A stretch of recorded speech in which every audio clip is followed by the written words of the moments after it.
hay oportunidades en las que pudiese de alguna manera hacerse una denuncia a través de una red social, a través de un medio de comunicación, pero guardando, por supuesto, las formas y en todo caso sin menoscabar los derechos de las otras personas que pudieran verse involucradas en esto.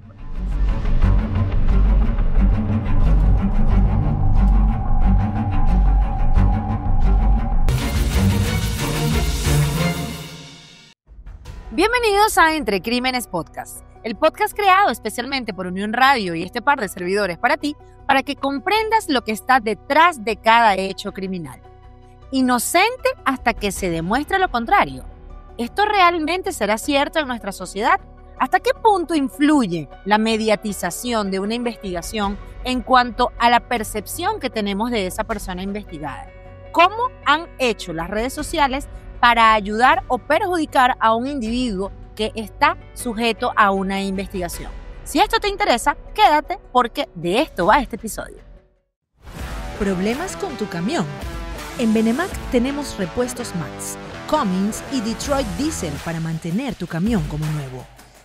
Te esperamos en la Avenida Las Industrias, Centro Comercial Isaac Local 2, en Instagram @Benemac. Benemac, la solución para tu camión. Hola, bienvenidos a otro episodio de Entre Crímenes. ¿Cómo estás, Cristina? Excelente, ¿cómo están todos? ¿Cómo estás, Javier? Todo muy bien. Bueno, vamos a hablar de un tema que siempre causa polémica, que es el tema, todo lo relacionado con las redes sociales siempre tiene su polémica, ¿no? Sobre todo por el uso que constantemente y que en forma tan cotidiana le damos a las redes sociales y la importancia que le dan algunas personas a las redes sociales en su vida. Hemos visto, o yo veo en algunas oportunidades, cómo sacan a la luz algunos casos que son controversias penales, cómo los exponen en las redes sociales y esto puede en ocasiones ser contraproducente. Totalmente. Este tema de cuánto derecho tengo de publicar aquello que supe en relación a una tercera persona que está sometida a una investigación. O siendo yo un medio de comunicación, tengo la potestad de exponer públicamente a través de mis medios digitales a esa persona que está siendo investigada. Porque para empezar a hablar de esto de la presunción de inocencia y las redes sociales, vamos a dividir o categorizar. No es lo mismo una persona que está siendo investigada, una persona que fue imputada o una persona que ya tiene una cualidad de condenado. Condenado. Sí, bueno, fíjate que podemos empezar por la Constitución. La Constitución, en el artículo 60, establece que toda persona tiene derecho a ser protegida en varios derechos tiene, ¿no? Entre ellos a su reputación, ¿verdad? Entonces, si hablamos de una persona que todavía no ha sido condenada, no ha sido sometida a un juicio, apenas se está investigando y se expone en una red social, yo diría al escarnio, pudiese de alguna manera, además de que pudiese estar cometiéndose un delito, puede haber una difamación, pudiese haber una injuria. Una calumnia. Si se llega a denunciar el hecho, tal. La Constitución protege esa situación. Y no solamente la Constitución, sino fíjate que el Código Orgánico Procesal Penal del 98, el primer COP que se promulgó en el año 99, pero es del 98, al referirse a la actuación policial, a la regla de la actuación policial, decía, porque esto fue derogado, en el artículo 4, no presentar a los detenidos a ningún medio de comunicación social sin el expreso consentimiento de ellos, el cual se otorgará en presencia del abogado defensor y dejará constancia en la respectiva diligencia. Este artículo fue reformado, estuvo vigente hasta el 2012 y en 2012 se cambió ese enunciado y ahora dice, respecto a las reglas de la actuación policial, dice, no presentar a los detenidos o detenidas a ningún medio de comunicación, sigue siendo el mismo enunciado, pero después dice cuando ello pueda afectar el desarrollo de la investigación. Entonces, primero decía que no debía presentarlo sin su autorización. Ahora dice que no obstaculice la investigación. Yo no entiendo el sentido de esa ley realmente. Sí, fíjate que esa norma, perdón. A mí sí me llaman poderosamente la atención esta parte que le añadieron, porque en realidad ya con el hecho de la publicación está implicada una consecuencia negativa procesalmente. Entonces, más adelante vamos a ir hablando de todo esto para entrar justamente en la materia. La presunción de inocencia, sin duda, es uno de los pilares fundamentales de nuestro Estado de Derecho y actualmente, debemos decirlo, se está viendo socavado por la era digital. ¿Y esto por qué? En una era en la que estamos con tantas tendencias a lo que está trending topic, a lo que es viral, la era digital se convierte en una especie de plaza pública de juzgamientos. Entonces, lo que habíamos avanzado desde el foro romano que exponían a las personas a ese escarnio, y bueno, si nos vamos un poco más atrás, a veces una mula era quien decidía y había todo un circo, ¿no? Justiciero. Hoy estamos volviendo, si se quiere, a lo mismo, por aquello de colocar entonces al escarnio, exponer a una persona al escarnio público de algo que está todavía incluso en fase de investigación. Y en este sentido, venimos a reconocer que ciertamente la presunción de inocencia es ese pilar fundamental, pero ¿de qué sirve? Que se atribuya como tal protección jurídica cuando no estamos respetándolo como sociedad. Sí, la presunción de inocencia, como tú bien lo indicas, no solamente está protegida, tutelada a nivel nacional con la Constitución de la República Bolivariana de Venezuela y las demás leyes, sino también a nivel internacional. Hay normativas a nivel internacional que protegen este derecho, y no es otra cosa que el que una persona tiene que ser considerada inocente hasta que una sentencia condenatoria definitivamente firme, es decir, que no tenga más recursos, más posibilidades de ser revocada, diga lo contrario. O sea, y debemos ser tratados de esa manera. Y una de las formas de resguardar ese precepto constitucional y ese derecho humano es que las personas no sean sometidas a través de los medios de comunicación o las redes sociales, o no se les identifique como autora de un delito hasta que esa persona no haya sido condenada. Totalmente. Y en atención a esto debemos partir de lo siguiente: ¿a quién le corresponde la carga de la prueba en relación al tema de la presunción de inocencia? Usted como individuo no tiene que andar demostrando que es inocente por ahí, porque se presume que usted lo es. Es el Estado, a través de sus organismos, en este sentido, Ministerio Público como titular de la acción penal, quien tiene el deber de encontrar todos los medios probatorios para demostrar que usted no es inocente, es decir, que usted es culpable. Y aquí nos damos cuenta que en muchos casos la exhibición y la exposición en los medios digitales, algunos de ellos, tienen hasta la sentencia implícita. Sí. Tantos años de prisión, esta persona hizo esto, no sé qué, y ni qué decir de los comentarios y todo el hate que se le tira a este individuo, culpable o no, pero que en el estado procesal en el que se encuentra no merece todo ese daño, ¿no? Sí. Y entonces después viene la réplica, ¿no? Entonces la persona esta que se ve afectada por un señalamiento a través de una red social, viene su respuesta, y a su vez también la otra persona se ve también sometida al escarnio, porque este tiene otros elementos que... Entonces se convierte esto como una especie de novela en la que todo el mundo le está haciendo un seguimiento para ver qué vuelve a decir la otra o qué contesta. Entonces, de verdad que yo en lo particular no soy amigo de esos litigios en redes sociales ni esas exposiciones. Hay oportunidades en las que pudiese de alguna manera hacerse una denuncia a través de una red social, a través de un medio de comunicación, pero guardando, por supuesto, las formas y en todo caso sin menoscabar los derechos de las otras personas que pudieran verse involucradas en esto. Sí, totalmente. Y a mí me preocupa mucho la ligereza con la que quizás algunos colegas hacen uso de esto, y qué bueno que lo señales. En varias oportunidades han venido a mi despacho personas a decirme que quieren grabar el video y que quieren hacerlo todo, quizás creyendo que los voy a apoyar por el hecho de yo ser una persona de medios, y por contrario, claro. Más bien hay que cuidarse justamente de esto. Porque imagínese usted que se encuentra ante un tribunal que está presidido por un juez que no es profesional, que no tiene usted un derecho a defenderse con pruebas correctas, y que en lugar de testimoniales de personas que saben lo que ocurrió, lo que hay es una serie de rumores. Eso es la tribuna digital para mí. Sí. Que usted se coloca entonces en un metaverso, en un lugar digital en el cual está solamente señalado, vilipendiado, y en muchos casos incluso hasta exacerbada la conducta, porque puede ocurrir que alguien por ahí que le tuviera rabia por alguna situación previa le meta como que más caña a la cosa, y de verdad que es algo terrible. Así que este episodio de hoy evidentemente tiene, como todos nuestros episodios, una connotación de orientación jurídica, pero también una concienciación al cómo nos estamos comportando con nuestras redes sociales y qué se está publicando. Mira, hablando de eso, que es interesante lo que estás diciendo, en el artículo 60 que ya mencioné, habla sobre los derechos que tienen las personas a la protección a su honor, su vida privada, en este caso sería su honor, su reputación y su imagen, confidencialidad.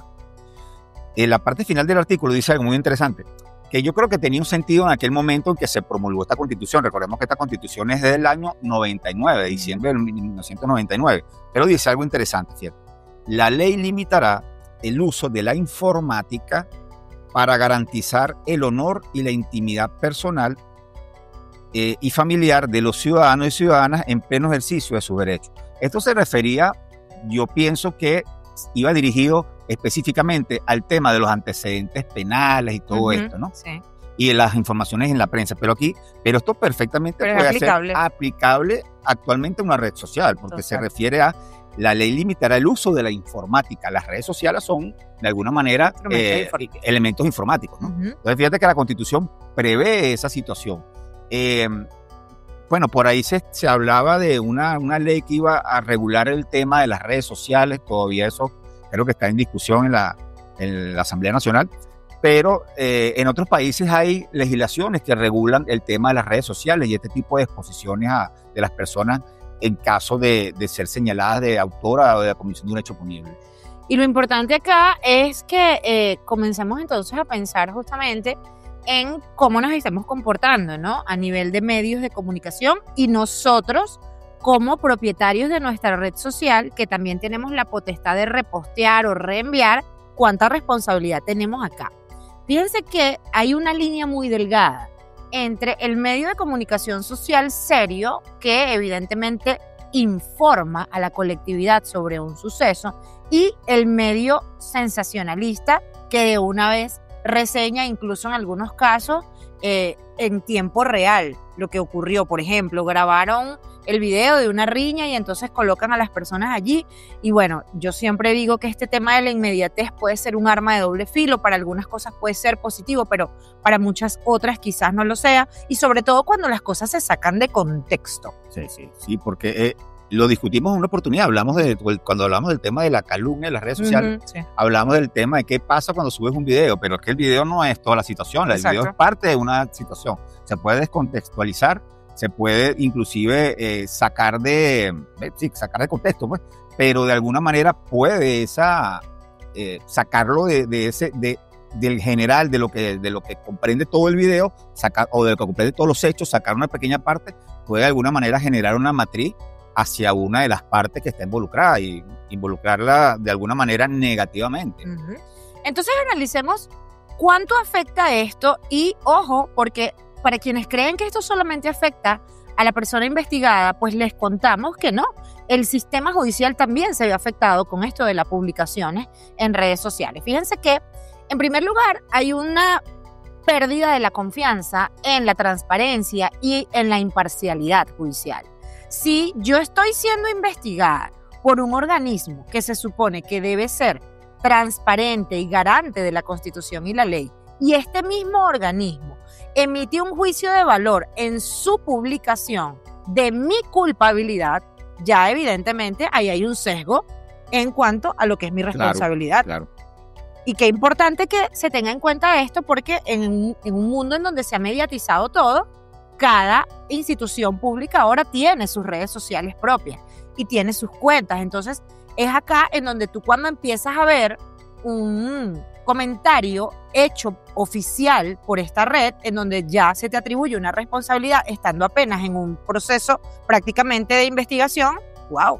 Mira, y hablando de eso, ¿hasta dónde está inmune, por decirlo de alguna manera, un juez y un fiscal de absorber de alguna manera esa parcialización que puede haber hacia un caso, que se ha vuelto mediático o que nada más se ha visto un solo lado de la cara de la moneda? Entonces, hay que ver también cómo puede influir en eso, porque los ciudadanos, los jueces, los fiscales, los policías también son ciudadanos, también tienen redes sociales, las pueden revisar. Entonces, ¿hasta qué punto puede verse afectada su imparcialidad cuando de alguna manera estos casos son expuestos en redes sociales. Fíjate que este es el segundo elemento de la consecuencia para el sistema de justicia, la presión para los operadores de justicia. Recuerda que en nuestro tiempo como fiscales, cuando algo se ponía muy mediático en prensa local, uno solicitaba una erradicación. Sí. Por un tema de evitar, pues, que las personas de la localidad, por aquella conmoción que se creó, tuviesen justamente este sesgo. Hoy no. ¿Qué sentido tiene erradicar si ya las redes sociales están prácticamente a nivel nacional?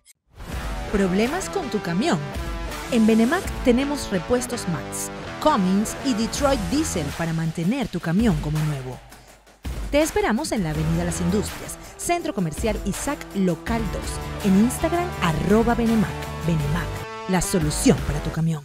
Bueno, ya que mencionas el tema de la erradicación, es bueno acotar muy someramente que es una erradicación. La erradicación es una excepción al principio de la territorialidad. O sea, el tribunal competente para conocer un delito es el sitio donde se cometió, no puede conocer otro tribunal. Pero la erradicación es una excepción a esto. Implica que si un hecho se cometió en una determinada circunscripción judicial, en un determinado estado, supongamos que es en Lara, por algunas razones puede ser radicado a otra zona.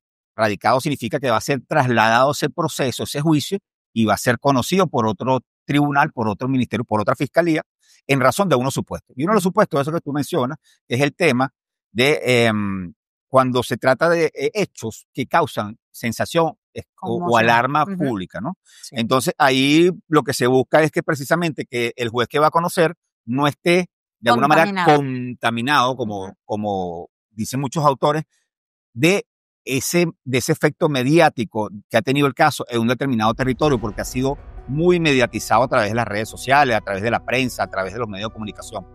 Ahorita, en cierta forma, como tú bien acabas de mencionar, se pierde esa razón porque ya las noticias, los medios de comunicación, hay una globalización que implica que donde tú te encuentres con tu teléfono puedes perfectamente enterarte de cualquier noticia. Si es un hecho que causa cierto efecto mediático, lo vas a conocer donde sea. Entonces, puede verse de alguna manera afectada también la aplicación de esta figura, que quizás no sea, bueno, también hay que mencionar que esta figura del 64 ha sido tocada jurisprudencialmente y no es tan así de que porque sea muy mediático. Tiene que haber otras condiciones más que establece la jurisprudencia.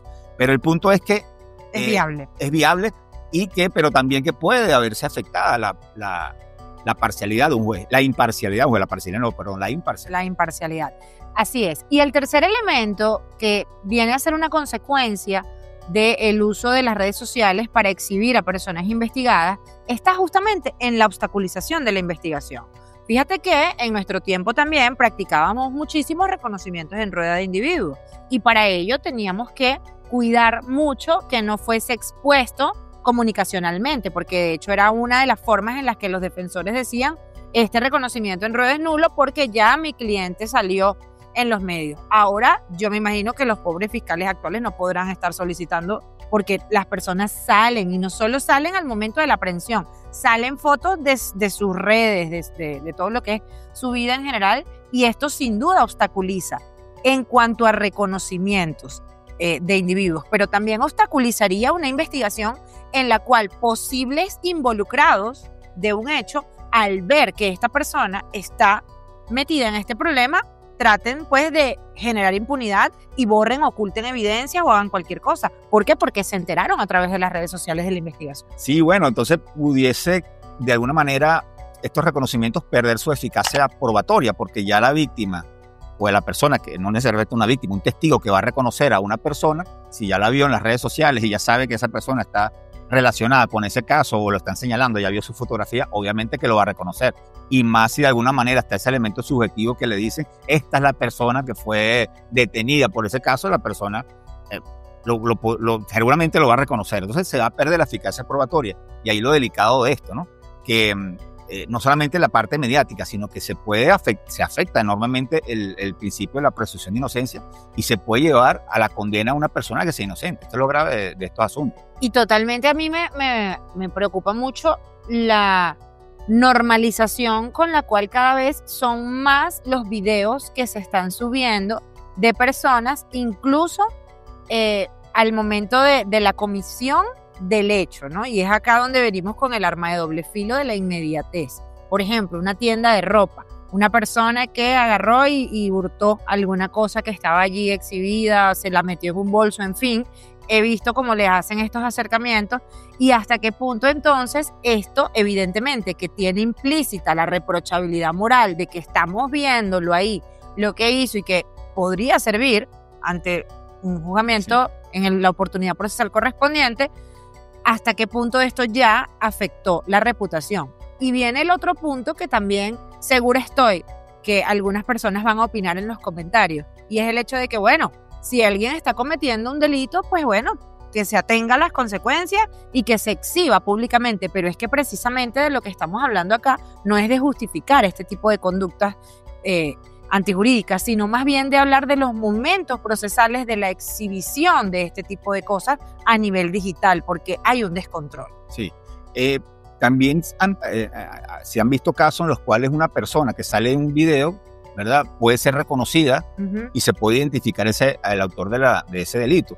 Pero esos son, bueno, casos que de alguna manera pueden, si se quiere, ayudar a descubrir, al esclarecimiento de algún hecho, a descubrir al autor de ese hecho. Pero no todos los casos van a servir para este fin, sino que esa afectación de alguna manera es negativa a mi entender. Hablemos de las eventuales acciones que puede emplear una persona que fue exhibida en redes sociales y luego resultó absuelto. Porque, ojo con esto, de repente, ok, se hizo súper mediática una aprehensión de un individuo y bueno, podría incluso calificarse de que la aprehensión fue flagrante, en fin, pero se mediatizó esto. E imaginemos que este individuo, pues su área de acción de experticia profesional implica, por supuesto, un tema reputacional. Y esta persona, a lo largo del devenir procesal, resultó absuelto, pero fue objeto de exposición pública por diferentes medios comunicacionales. ¿Podría esta persona entonces emplear algún tipo de acciones en contra de estos medios por el daño que se le generó en su reputación? Bueno, y pienso que sí, sobre todo cuando hay ligereza en el trato de la información, ¿no?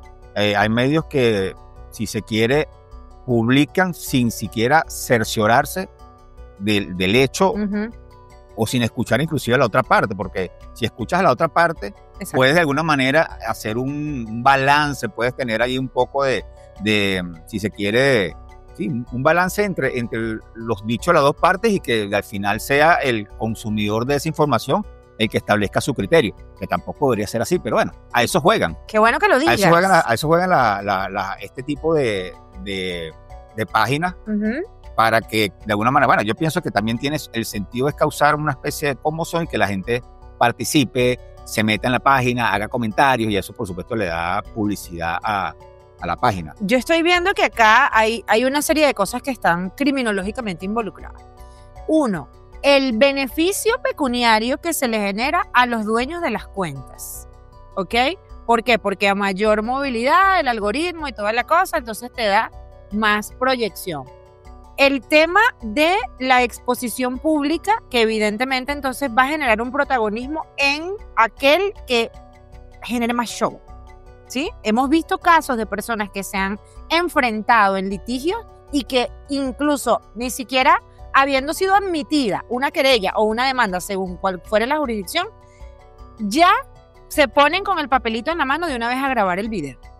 Y entonces acá estoy viendo que hay un componente social de aceptación de esto y qué bueno que señalaste el tema de los comentarios, porque entonces esas personas que vienen a exponer o a desahogar su opinión respecto a la situación son personas que están literal botando un hate de cosas que tú no sabes por qué opinan de esa manera. A mí me preocupa mucho y de hecho en estos días hice un comentario a una publicación que hicieron de un presunto aberrado sexual en un sector público que estaba haciéndose tocamientos y entonces una señora del sector lo vio, lo grabó bueno, lo maldijo, lo insultó, hizo una serie de arrebatos emocionales allí, pero los comentarios de las personas eran increíbles porque incitaban justamente al tema del odio, decir qué hacer con la vida de esa persona, y me preocupaba mucho eso. Luego se determinó que esta persona tenía un problema de neurológico severo que lo generaba pues a no tener inhibiciones y por eso hacía esas conductas, pero lo preocupante es el efecto social que hay ahí. Claro, sí, eso es parte del problema, ¿no? Y parte de esta sociedad que estamos viviendo, esta dinámica que tenemos ahorita con las redes sociales, donde pensamos que en una red social es un tribunal. Entonces caemos en ese punto donde creemos que nosotros somos, al participar, somos parte de esa justicia en redes sociales y que de alguna manera nuestra opinión va a incidir en algo, ¿no? Entonces sí, es parte de lo delicado, ese tema sumamente interesante, la parte criminológica y el aspecto psicológico. Y del aspecto psicológico también hay que hablar, señores, porque ¿qué consecuencias hay desde el punto de vista de esa persona investigada? Evidentemente, lo hemos dicho, ese tema del daño moral, el tema de restarle incluso, no sé si comulgas conmigo, Javier, una oportunidad de un proceso más justo. Claro. O sea, no es lo mismo que una persona vaya sin un sesgo, los operadores de justicia acerca de él, que no sepan nada, que no haya salido en las redes, a que ya vaya expuesto. Y la independencia de esto, sí, totalmente, o no, es el hecho de las consecuencias psicológicas. Las consecuencias psicológicas son terribles. Yo traté de reducirlas lo más posible, pero es que todas son en extremo importante. Trataré de ser breve. Primera, el shock. La persona cuando ve esto publicado siente, Dios mío, ¿qué pasó? Hasta no se lo puede creer. 2, ansiedad. Esto me está pasando, puedo caer en pánico. 3, la vergüenza pública por lo que pasó. Mis familiares, mi pareja, las personas con las que hago negocio. 4, viene la depresión. Viene esa sensación de que ¿por qué me pasó esto? 5, me aíslo, me vuelvo paranoico, ya no quiero estar con nadie. Luego puede venir un estrés postraumático aquí, que ojo, se puede somatizar. Hay muchas personas que han sido expuestas a las redes y que tienen problemas gastrointestinales, problemas cardíacos, hipertensión, en fin. Y finalmente puede haber incluso hasta ideaciones suicidas.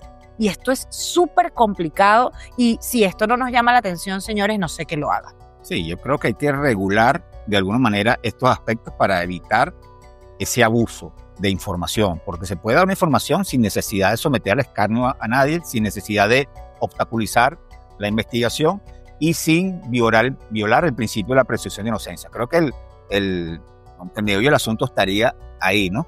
Y por supuesto, para evitar este tipo de consecuencias que puede haber, las consecuencias para el proceso como tal, porque puede verse afectada el proceso. Imaginemos un reconocimiento en rueda, sí, del que ya hicimos referencia, que la persona ya ha sido expuesta a las redes sociales y un abogado impugne ese reconocimiento diciendo, no, pero es que esta persona ya no tiene sentido este reconocimiento. Entonces, esa afectación procesal que la puede haber, porque antes la había muchísimo. Yo no sé si ahorita se están haciendo reconocimientos como se hacían antes. Yo creo que no. Yo prácticamente no he visto muy pocos reconocimientos en los últimos tiempos. Antes era un reconocimiento en un robo, en un secuestro, eran muy frecuentes, en una violación, era muy frecuente. Ahorita los veo con menos frecuencia. Creo que, bueno, no sé desde cuándo la sala de reconocimientos de aquí del circuito. Mira, cada vez que yo paso por ahí, eso está solito. Sí, y antes todas las tardes. Antes no te dabas abasto. No dabas abasto, había que programar reconocimiento para que hicieran, porque era una prueba, si se quiere, importante dentro del proceso. Ahora eso ha perdido vigencia, me imagino yo, creo yo,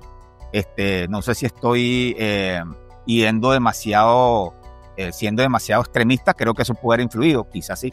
¿Y cómo solucionamos? Porque más allá de describir el problema, ¿qué se nos ocurre? Fíjate que como quiera, de que todavía no hay un instrumento que defina esta situación o la regule, creo que una forma podría ser el volver a la práctica que hacíamos antes, y era el hecho de colocar esta barrita que tapaba la cara, que tapaba los rasgos físicos de un individuo, y me atrevo a, por analogía, aplicar lo que dice el 65 de la LOMNA en cuanto a la protección de la identidad de los niños y adolescentes.